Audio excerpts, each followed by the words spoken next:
Well, welcome back to the channel, Ron. Today I'm going to show you how to replace the battery in your Kia fob. I've already diagnosed this. I know the battery is bad, the fob is fine, so let's go ahead and get started.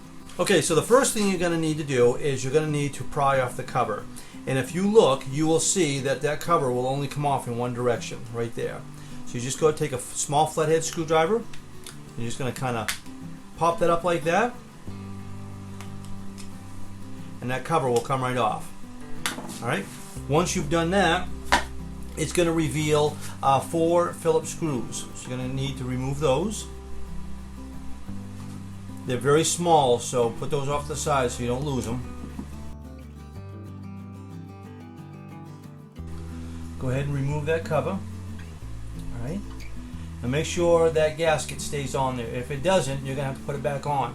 In fact, I'll remove it just so you can see how it goes back on there.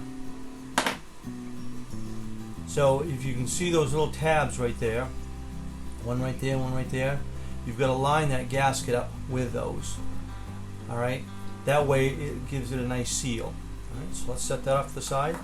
And on the key fob itself, you're going to see 4 little tips here. And you want to pry that against the larger ones. So see how those ones there are smaller, these ones here are larger. So you want to pry that against there. Push that over there, and you should be able to take your screwdriver and pop that right out. Alright, take that out of there. Go ahead and replace it with the new battery, and this is a CR2032. There you go, CR2032. And you're going to put it back in the same direction that you brought it out. You see that tab there, how that's bigger than this one?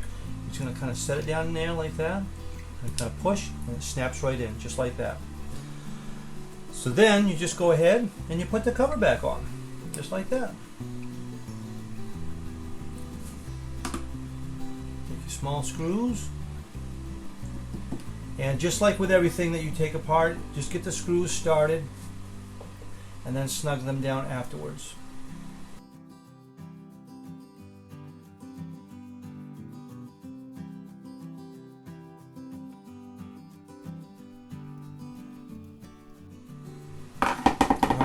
And then just go ahead and put the cover back on. Just set that on there like that, push, and it snaps right back on. Okay, and that's all there is to it. So if you want to go ahead and take the old battery and put it on your multimeter, and just to find out if it was dead again, I had diagnosed this already. Put your meter on, turn your meter on, and set it to 20 volts DC, and then go ahead and test. Put one probe on one side and one probe on the other, and then you'll see that that battery is completely flat. So again, I've already diagnosed this beforehand, so I kind of knew the battery is bad. So there we go. So I'm good to go. So I can go out there and do whatever I need to do with the fob on the car. So thanks an awful lot for watching, and we'll see you on the next one.